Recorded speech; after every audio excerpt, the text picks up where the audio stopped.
आपण चरण मोर आहरी एक बार प्रणाम। देखंतु आमे सबुदिन सकाळे संध्या बेले गुरु को वंदना करूचे। जे गुरु ब्रह्मा, गुरु विष्णु, गुरुदेव महेश्वर।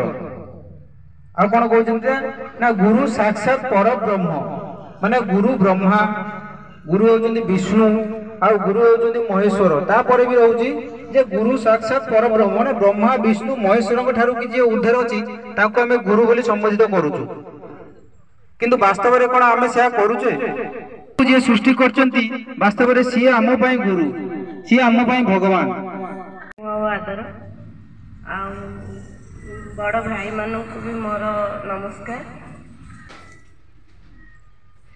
से माने कटक ले रहती पाठ पढ़ती सेठी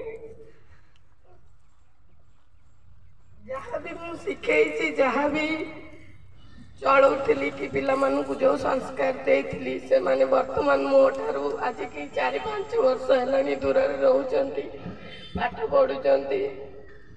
तो मु गोटे जिनस आज यही अनुष्ठान रे जोग दे जानिली जे मन रे गोटे आमे पिला बेलू पिला मानू को जो संस्कार देई थाउ कि जो संस्कार शिखेई थाउ तो किछि किछि परिवेश आउ पिला मानकर माने संगत गुण रे तांकर एई जो शिक्षाटा से माने भूली भी जाती। जेमति कि कहती संग गुणे रंग देखाती। तो आम पाखरे रहो दूर रे रहिबारु से जो विच्छेदटा बहुत कष्ट लागिला। द्वितीय अवश्य मुझे बहुत गुड़ाक झील पाइली, पिला माननकु भी पाइली यही अनुष्ठान रे जोग दे। तो मु चाहिए जो पिला माने माँ बापा पाखे अच्छ तो माँ बापा कदर कर, प्लस बुझ तुम माँ बापा तुम कौन कर तमें भी दिने माँ बापा हम। ये बड़ पिला माने भी अच्छा भी मु देखुची। तो आज आमर कष्टटा केबे से माने बुझी पारिबेनी जे पर्यंत से माने मां न हेबे।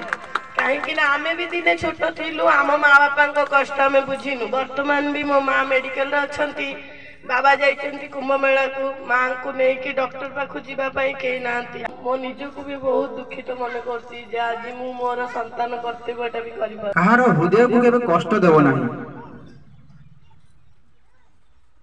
कारण हृदय रे भगवान विराजमान करंती।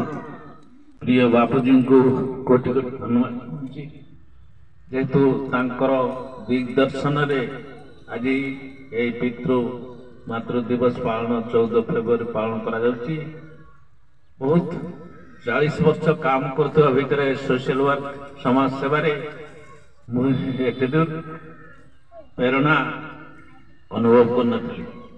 प्रिय स्वच्छसेवी चक्रधर भाई प्रचेषा तांकर सहकर्मी संजय प्रचेषा ये जो सुदूर प्रसारी प्रोग्राम पितृ मातृ दिवस पालन तार जो शिक्षणीय तात्पर्य विषय प्रेम बाणी प्रकृत हृदय स्पर्शी गभीरतम हृदय मोर आंतरिकता ज्ञापन करछि चक्रधर बाबू को एवं समस्त माँ मौसी मानू भौणी मानू वयोज्येष्ठ मानू विशेष भाव आज मनरे आनंदित एवं समस्त बुझी पारे हृदय पशि पारे से आनंदर विषय।